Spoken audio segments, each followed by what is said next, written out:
Hi everyone, I'm Steve Stoller. And I'm Shannah Haley, and this is Inside Plano, where we take you behind the scenes of our city.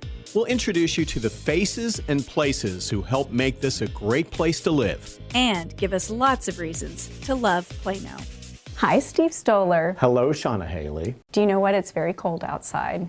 Well, how do you know what day I'm listening to this podcast? It might not be cold on that day. Well, that's true. We do live in Texas. But I'm just saying that we are more cold than not cold because it is November. And as always, the weather goes from summer straight into winter, it seems like. I feel robbed of my fall. You know, I've never lived anywhere where you can literally have a 60-degree temperature variance in less than 24 hours. It's amazing. That's true. Well, and there was one day in October when it was a 10-degree temperature variation between Dallas and Fort Worth. And I thought that was fascinating. It was like, which side of the cold front are you on? So, happy fall. Happy fall to you. I emceed a 5K run over the weekend. And I'll tell you, with the wind chill, it was brutal. Yeah. It was really brutally cold. Texas is cruel to our fall-loving hearts. You know, it's when pumpkin spice rolls out, you know, it's still 102 degrees outside, it feels like, Yeah. and then you snap your fingers and it changes, That's and it's right. in the 30s and 40s. That's right. You just skip over everything. The trees just say, I give up, drop their leaves, and there you have it. You're in the winter hinterlands. Well, November is a great month. It is. Because it's fall. It is. And because everybody starts getting into that mood, not only for the season, but for the holidays.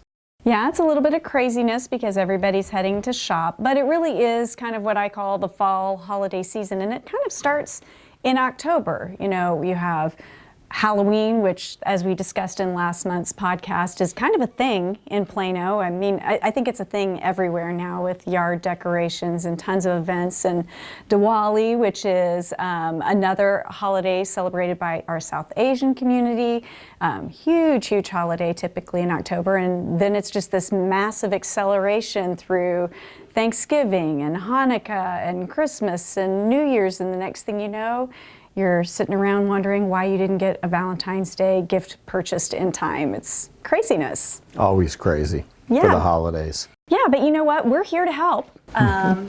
For folks who live in Plano that are listening to this podcast, you may not have noticed, but almost every month we put an insert into the Community Impact newspaper that goes to every mailbox in Plano. It's a 2-page spread, so you may not have noticed it because it looks like a lot of the other newspaper, but it's content from the city of Plano. And this month, in November, we focused on holiday things that you need to know. So some key holiday events, how to not clog your pipes with fat, oil, and grease, because you know, you're making all those rich, luscious foods and you don't want to pour that grease down the drains. Isn't there a name for that? I think it's fog. That's right. Fog. That's right. Yep. And what does that stand for? Fats, oils, grease. That's right. So you don't want to pour any of that stuff down the drain, even if you live in an apartment complex. If you live in a single family house or you're in a condo, you know, if you own your property, you clog your drains, that's your expense, and so that really stinks. And if you live in an apartment, it might not be at your expense, it might be at your landlord's expense, but that might be a rent change next year, and it certainly is an inconvenience. There's some really good advice in that insert, so if you get a chance, get that copy of Community Impact and take a look at it. Yep. So did you know that Arbor Day isn't one particular day that's celebrated nationwide? I actually did not know that. That was a real surprise to learn because I thought that it was something that happened in the spring, and here we are celebrating it in the fall here in Texas. So in Texas, it's celebrated on November 1st. Okay. So if you're listening to this podcast on the first day it's available, happy Arbor Day. Happy Arbor Day, Plano, Tree City, USA. And this is cool too. The state of Texas is actually celebrating the State Arbor Day ceremony right in Plano, Texas. So are we doing anything special then? Well, we are. We're having a tree planting, and then we have Tree Fest, which is going to be, I believe, at Oak Point Park. And the day before the Arbor Day celebration will be at Bob Woodruff Park. And we're actually recognizing our former city manager, Tom Muhlenbeck, because he created for the city of Plano a Tree City, USA city. It's hard to believe that was 30 years ago. 30 years ago. And they actually are planting a large oak tree in honor of Tom. Oh, that'll be great. You know, someday in the far, far future, they'll be talking about the Muhlenbeck tree the way they talk about the Burr Oak tree that's in Bob Woodruff Park. That'll be a special day. Yeah, and why don't you tell our listeners a little bit about Tree Fest? Sure. So it's a first time festival for Plano, but we hope to continue it, and it's a family friendly event. So it's really focused on eco-friendly vendor market, food options, healthy choices, but the goal is to get outside. Now, we were just joking a little bit about it being cold, and right now, while we're recording kind of the long forecast, looks like it might be a wee bit nippy outside for Tree Fest, but just bundle up and get outside. There's nothing like feeling like fall is in the air than red rosy cheeks and hot cocoa, and I'm pretty sure both of those things are going to be available. So we think it'll be a great opportunity to come out. It's near the amphitheater at Oak Point Park, so fun day for the family and lots of fun things to do. Shannah, here's another event that's I really enjoy, and it happens every year. It's a tradition, and it's actually tied to Veterans Day. It's Plano Flags of Honor. It's happening this month on November 11th at Oak Point Park. And actually, so November 11th is actually Veterans Day. Right. The Flags of Honor is between November 9th and 16th at Oak Point Park. 1,000 flags, 1,000 stories, and 1,000 reasons to say thank you. So each of the flags have a card attached telling one of these stories, which is a tribute to veterans and first responders. And in addition to the full schedule events, from a SWAT tank to guest speakers, you'll be moved as you wander the field of flags and read some of those 1,000 stories of the brave women and men who sacrificed for our freedom and safety. It's a great event. Absolutely, and I think this is the first year that they've extended it to a full week. It used to be just the weekend around Veterans Day, but it's been so popular that they've extended it for an entire week. And I was talking to the organizers the other day, and of those 1,000 flags, 40 of them are set aside to honor Plano Police Department and Plano Fire Department. So 40 of our own first responders, just to tell their stories. These are all men and women who've dedicated their lives in service of others. So that's obviously true for members of our armed forces. It's true for our first responders. And in October, it was First Responders Day at the end of the month, October 28th. And we have a great team of first responders at the City of Plano between emergency management, our call takers, and public safety communications. You might know that as 911, fire, and police, of course. So that'll be special, and it really is. You said it's very moving, and I think that's an accurate description. Just 1,000 flags will take your breath away because they're all very, very tall. I mean, it's like this giant, you're walking amongst the flags. It's not like they're low to the ground.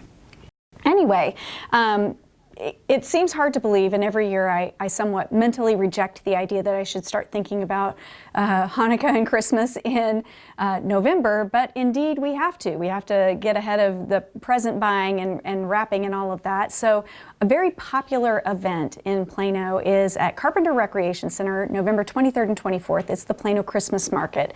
And I like to think of this as a maker's market because it's all handmade gifts. It's food items, it's crafts.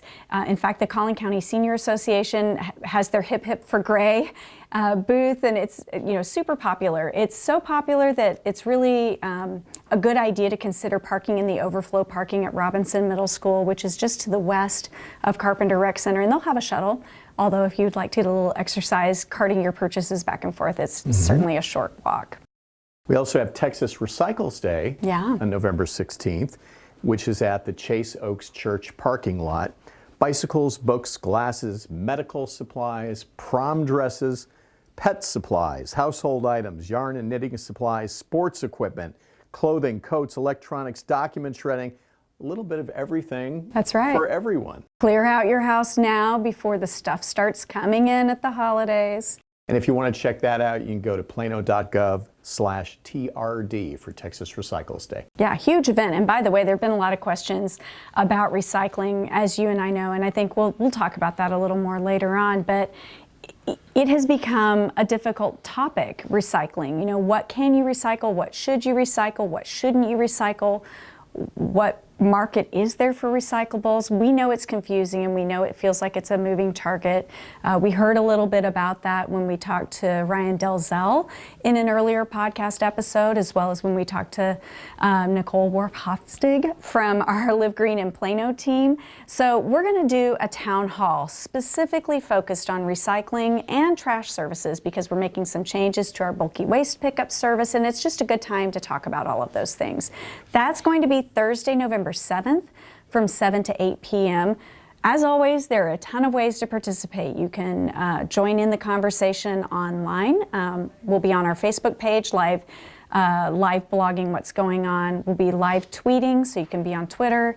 You can watch online. It'll be pushed to our Facebook channel, or you can watch at planotv.org. Or of course, you can join the conversation on the phone, or you can come in person. We'd love to see you there because we know there are a ton of questions. We've been hearing from you a lot lately. Hopefully the town hall will help clear up some confusion. Yeah. Because I think a lot of people don't understand that really it depends on the markets for these recyclables. And right now, the markets are in flux. It's changing so fast. So I think there's a lot of confusion about what items you can recycle. And we don't want Plano or the citizens to lose money on this effort. So that's why, we really are very cognizant of what the markets are doing. Absolutely, and some other complications or changes in the system that are impacting the confusion. First of all, we used to have community drop-off recycling locations at each of our libraries. Over time, really, those bins weren't treated appropriately. I don't know how else to say it. People were throwing junk in there and trash, and we don't necessarily know that was, Plano residents. People would drive from all over to toss things in those recycling bins, and as a result, the bins would be so contaminated with stuff that clearly was not recycling. It had almost become a dump site that we had to remove those recycling drop-offs. And you can still drop off recycling, but you need to go to the MRF, which is on the east side of the city, to do that. Well, if you live in an apartment complex, you may or may not have recycling service because apartments are considered commercial property. So residential homeowners have recycling service as part of their residential trash collection. Commercial properties, it's the responsibility of the property owner to contract for trash service, and then they also have the option to contract for recycling service. So we know that apartment dwellers use those drop-off recycling locations. So again, it's a lot of changes. There are a lot of things going on. So we hope we can have an opportunity, honestly, to hear from you all, where your frustrations are, what questions you have for us. And we can also kind of clear the air because there's been some misinformation. Some of it's even been on our side. We want to make sure that we have clear and consistent messaging back out to the community of what you can and can't do. Well, let's talk about neighborhoods. We mentioned that kind of the difference between single family neighborhoods, apartment communities. Our neighborhood services department does a great job of reaching out to all of our neighborhoods in Plano. It doesn't matter, what type of housing you live in. Neighborhood Services is interested in getting to know you. And one thing that they're doing is co-hosting the Neighborhood Summit on November 9th. It's going to be from 8:30 to 12:30. We're co-hosting with a couple of fellow cities from the North Texas area, and our theme this year is building neighborhood leadership.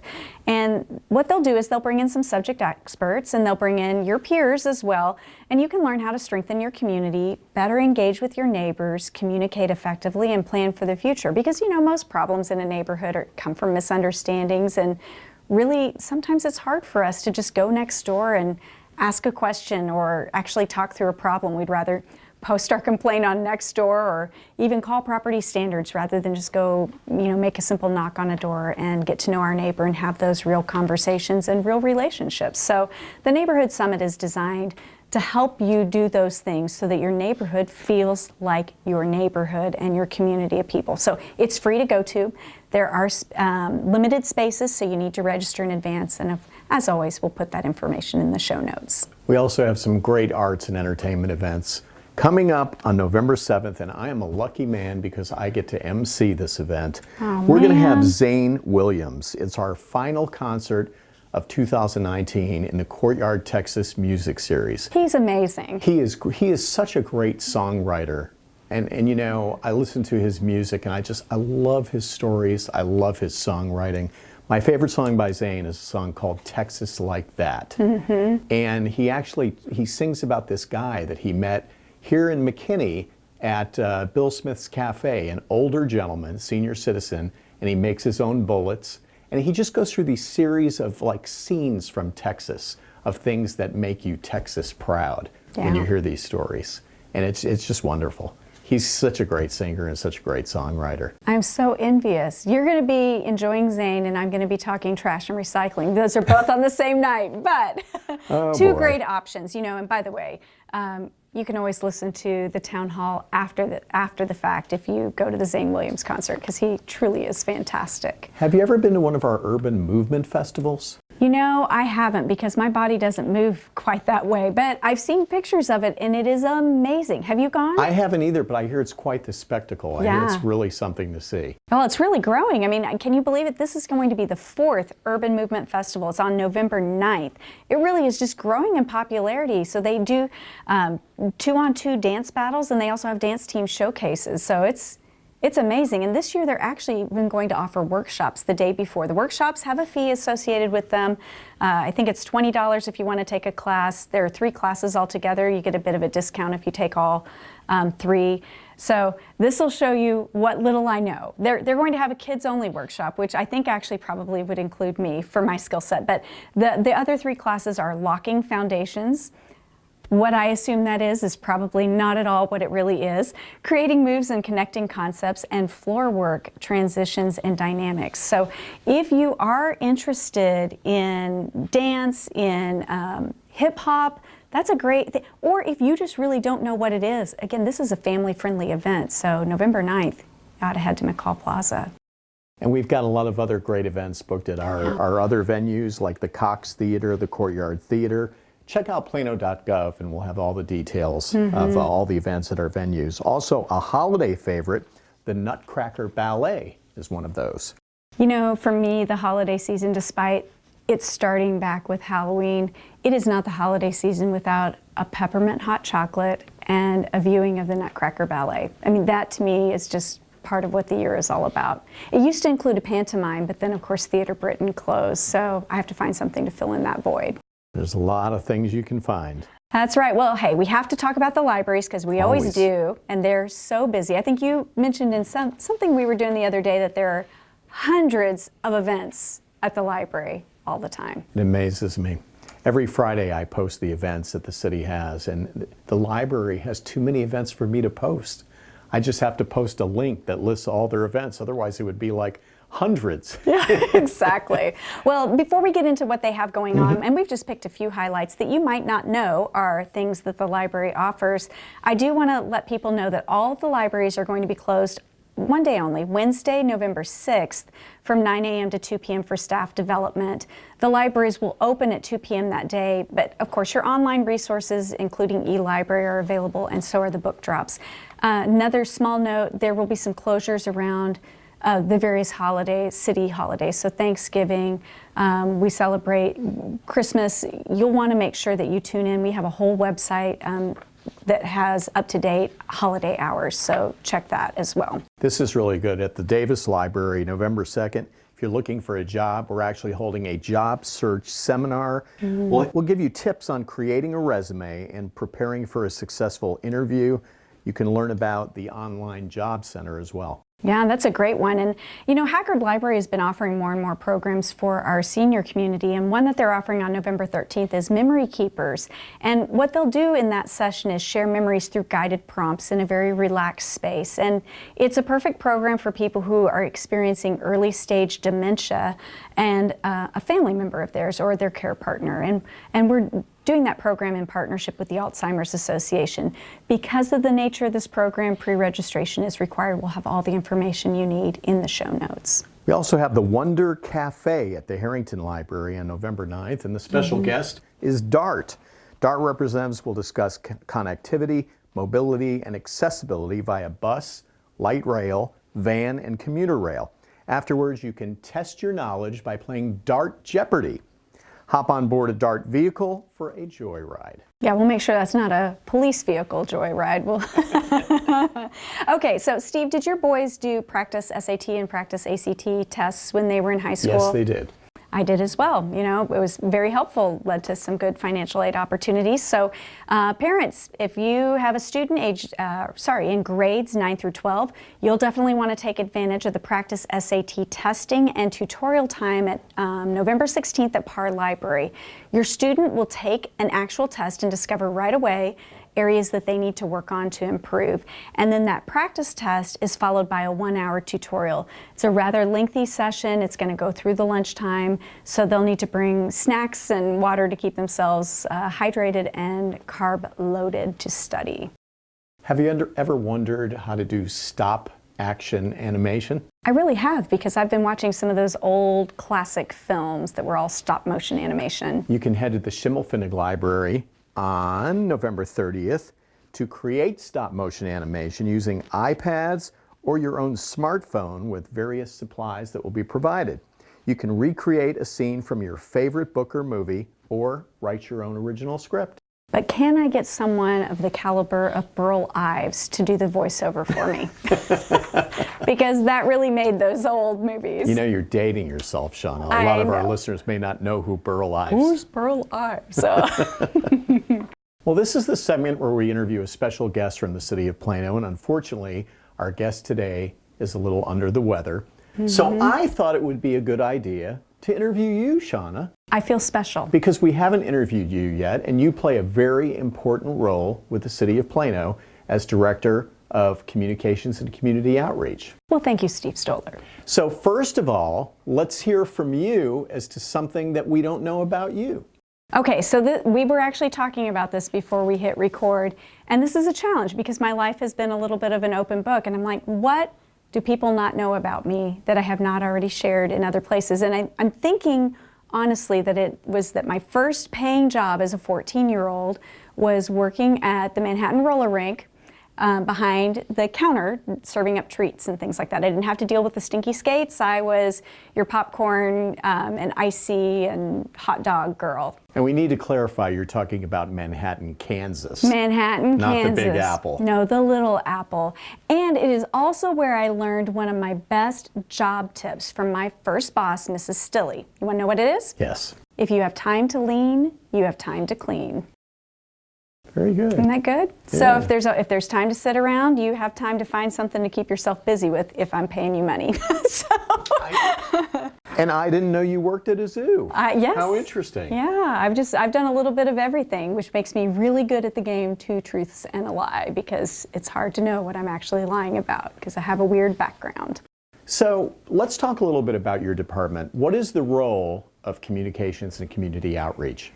Yeah, you know, I mean, I feel like we have our hands in a lot of pies when it comes to city life because we work to support departments, we work to support the mission of the city, support the city council, relate to outside organizations, businesses, and nonprofits. But if I had to summarize just in 3 words what we do, our job is to educate, to inform, and to engage. So we are all about educating people about programs and services that they aren't aware of. Or, you know, the rationale behind decisions that are made. That's our job, is to carry that message out to our various audiences. You know, informing is to make sure that you're up to date with the information you need to know. That's true whether it's an emergency situation or if that's everyday life. And then engage. I am of the belief that government is here to serve you, and it's our job to be responsive to people. So we work to have a relationship with the people that we serve, because if you know that if you have a question and you ask us and that we're going to answer, that's a better relationship for all of us. It increases transparency, which is a popular word in government, but which really just means being honest and open about information. And so that's what we're there to do, and at times have a little bit of fun with it too. So how do you do that? How do you do those 3 things that you pointed out? Sure. So one of the first things we did when I joined the city 4.5 years ago was to actually create a definition for engagement, because we felt like from day to day we weren't sure if we were doing a good job. It was very tied to emotions, like, oh, you know, this is a hard time, we're not doing a good job of engaging. Well, you know, how do you know you are unless you have something to measure it against? So for us, we determined and we validated it with council that engagement is intentional, relevant, two-way communication between the city and its audiences. So there are a lot of important elements in that. You know, we try not to be reactive, we try to be proactive. There are times that things come up and surprise us and we're reacting to the situation. By and large, you know, we know chlorine maintenance is coming one time a year. We know that holiday events come at a certain rhythm. We know budget season comes. These things shouldn't be a surprise, and we can talk about them in advance, and we understand the concerns and questions that people are going to have. So we're very intentional in what we choose to do. And we also try to be relevant. So we're not going to talk about things you don't need to know today, because we all have so much capacity in our brains. And I don't know about you, Steve, but my days are so full that I sometimes look at my calendar 3 or 4 times just to remember what I'm doing on that specific day. So what do you need to know today? And then what do you need to know tomorrow? And let me tell you at the right time. Two-way is also important. Nobody likes Big Brother coming and just, you know, making a pronouncement in your life and then going away. So if I'm sharing information with you, I want you to share information back with me. And that means helping me understand where we have blind spots. You know, I really appreciate the feedback that we get from our residents. I love the questions that we get, because sometimes we deal with this stuff all the time, and it's easy for us to forget what we don't know. So it's great to get questions and feedback from folks. And when I say our audiences, people who are in my line of work, marketing and communications, would say, what's your target audience? Well, for the city, everyone is our target audience. If you drive on a road through Plano, even if it means you're just commuting on 75 from downtown Dallas to go to work in McKinney, Texas, well, you're one of our audiences because you're driving on 75 through Plano, and there any number of things could be happening on 75. Maybe you live in Plano, maybe you work in Plano, maybe you own a business in Plano. Maybe you're an Amazon Prime driver and your route takes you through the neighborhoods in Plano. You're one of our audiences. So it's really a challenge for us to make sure that we're communicating with you where you need to get that information related to the things you need to know. You know, I've got to be honest with you. When I started working with the city, it's been almost 6 years, it seems like a common complaint of the residents was, you're not giving us enough information. We need to get more information. We want to know what things are going on. Yeah. It seems like since you've been on board, we very rarely hear that anymore, because we have so many avenues for them to get that information. Yeah, you know, I think there are a lot of things that go into that. I'd love to say, wow, you know, I'm really awesome at my job, and that's why we don't hear as many complaints. I don't know that that's the case. I mean, I think certainly we've made a lot of really good improvements, and I don't want to discount any of the hard work that's happened. But I also think we all have information overload. There are so many information sources and so much information coming at us at all times that it's really difficult to sift and sort through to determine what's most important. So some of the things that we did, and for those of you who are watching on video, I actually have our communications plan here with me. We documented what are we doing, what should we be doing, and what do we know about how people consume information. And then we tried to align what we were saying and what we were doing with where people were. So Steve, we have 45 social networks. Now that doesn't mean 45 different ones. You know, we might have 20 on Facebook, but that represents different programs and services departments, as well as the main city channel. We're on Reddit as the city. We're on Nextdoor as the city and the police department. We're on, I think I mentioned Twitter. We're on Instagram. We have multiple channels on Instagram. We're on YouTube. You know, there are a lot of platforms, 45. So getting our handle around what needs to be on each of those channels and who are our audiences there. They don't need to hear the same information in the same way. So we change what we're saying, the methodology of what we're saying, not the actual information and content, but how it's structured. You speak differently on Instagram than you do in Nextdoor, than you do in Reddit. And the questions and responses that we get back are different. We have 13 email newsletters that go out from our department representing different aspects of the city. And we've invited people to subscribe to the things that are of interest to them. And we make sure that information is cross-shared in a way that's relevant. We do the community impact newspaper insert, which I mentioned. We do that 9 times a year. We have a print newsletter that goes out from one of our departments, and we work with them on shaping the content in that and making sure that it's well edited and well put together and ties to the rest of their messaging. We do a multitude of videos. I actually did a count because at one point in time I thought, oh man, we're not doing very many videos. I need to figure out why we're not producing videos.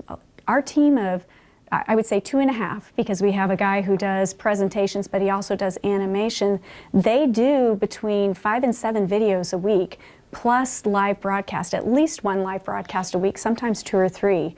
So a lot of video production going out. So the point of all of that, Steve, is that people are in different places, and we work hard to make sure that we're getting information where people want to be in a way that matters to them. And I think that's what's helped, is making sure that we're relevant in those places rather than them having to come to us, we're going to them. Shannah, a lot of people may not know your professional background. Yeah. You came from the private sector. Yep. You were the director of marketing for the Beck Group, which Yep. is a global company Yep. that does architecture and... Architecture, technology, and construction. Was a great experience. Before that, I spent 13 years in a full-service architecture firm, and then I also did some time teaching in higher education and working with a nonprofit overseas. So I have really this broad background of how do you communicate and connect with people.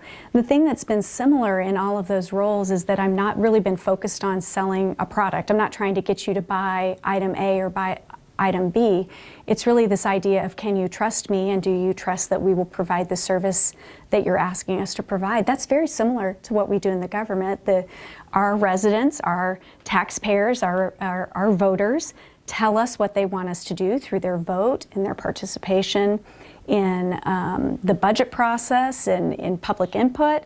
And then our job is to listen to that. That flows through City Council. City Council determines those policy level things, and then we execute as a city. So do you trust us to execute on the direction that you're giving?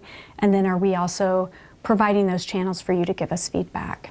Well, you are a real pro, and the city is so fortunate to have you on our team because you understand the science and the theory behind communications and community outreach. You know how to do it, and you do it effectively. Well, thanks. Well, and I would invite people, you can meet us wherever you want to meet us. We do actual community outreach events. We have neighborhood leadership meeting, which is for our HOA, neighborhood association, Crime Watch leaders. We have TEDx, which is, TEDx Plano, which is a really fun annual event, and we have salon sessions, which are discussion sessions all year long. We have our Coffee with the City that we do in partnership with the Chamber, Town Hall that we talked about earlier. Almost all of those meetings that are the big city meetings, we push to Facebook, and we encourage you to engage with us there. And it's a good way to see what your city's doing, or consider signing up to go through Citizens Academy. It's a great program, a year in the life of the city. But sometimes we get upset about the way things are run, but we don't necessarily understand why and how and what's being done. So it's a good way for you to get that information and then make your own decisions on what needs changing, what works well, and where you can plug in to help influence life in the city. All right, Shannah. Well, Shannah, our special guest today, Yes. Shannah Haley, the Director of Communications and Community Outreach. Now you can put your Inside Plano host back on. Okay, hat is changing. And we will continue the podcast. All right. Well, I did want to say that there are a lot of ways that you can get involved in Plano. And one thing that we didn't talk about in that interview, and maybe we should book as a future special guest, because we haven't really ever talked to them, are the Visit Plano folks, our CVB, Convention and Visitors Bureau, for those who don't know the acronym. They are a great resource. Their job is to increase tourism in the city. And my understanding is that Monday through Thursday, our highest tourism are business-related travelers, and then Friday through Sunday, it's sports-related tourism, so people coming for softball and soccer and baseball and cricket and all of those things. So, that tax money is very helpful, and because of that, you can find out a lot of information about fun things going on in the city that the city may not be sponsoring. And I want to mention 2 of them. as my one thing this month. Okay. So my one thing is two things. That's what happens when you're the special guest. You get the ability to do two things. So the first thing that is fun, but the city is involved, is Lights at Legacy on November 24th. The reason it's special is because I'll be there with my team. We have fun giveaways. The Plano Library will be there. Of course, you'll see members of our public safety team, and then our council will help light the holiday tree there at the shops at Legacy. But please come by and visit with our team and say hey. And then secondly, because I'm a runner, I love the fact that we now partner with an entity that brings a turkey trot to Plano. It's year 2. It's out at Oak Point, obviously Thanksgiving morning at 7 a.m. Come and do a little jog so that you don't wobble after all of the gobbling that's going to go on. So that's super fun. So those are my two things. And That's you can fun. find more like that at visitplano.com. I guess I want to talk about recycling because we've gotten so much feedback lately. Yeah. There were a lot of questions over whether or not you can recycle glass because the market has changed once again for glass recycling products. But I think we hit it on the nail with this town hall meeting, and I really want to encourage people to participate so they can get all the facts. Absolutely. So you were telling me that, even in your neighborhood, tremendous confusion because a flyer went out just on certain recycling bins. They replaced the lids, and at the same time they put a little notice on there just giving an update on the things that have the most value, right, for recycling. And that led, unfortunately, to some confusion over what could and couldn't be recycled. A lot of misperception. Yeah. So that's why I think, and like I said, it's a rapidly changing business right now. So I think it's important for people to get good information. I know the town hall will provide that. Absolutely. Well, we'll be piping information to you while you're listening to Sain Williams, and you can come dive in. No, really though, it is interesting, and recycling isn't something that you really think about, and it feels like everything that we were taught as kids has changed significantly since that time. But let me wrap up the show real quick by just mentioning. We really, in addition to always asking you to leave a review, and many of you have, so thank you very much for that, I would love it if you would continue sending in your emails to askplano@plano.gov, because honestly, your questions in Nextdoor and emails to that email address were what alerted us to the confusion going on with recycling, and that directly impacted what we chose as our town hall topic. So we love to hear from you. Askplano@plano.gov. We'll do our best to track down answers. We'll get the information that you need. So definitely make sure you participate in the town hall. Keep sending us emails. Keep telling us what you like about Inside Plano, and maybe tell us who you'd like to hear from next. We have some upcoming guests already booked, but we'd love to hear what topics you'd like us to dig into more. So thank you, Shannah. Have a wonderful November. Well, you too, Steve. And thank you, Plano. We'll talk to you next time. Bye-bye. And that's it for our Inside Plano. We hope you enjoyed it as much as we did doing it. If you have any comments or suggestions, send them to us at askplano@plano.gov. Bye! Talk to you next month. The Inside Plano podcast is brought to you by the City of Plano and 97.5 KLAK.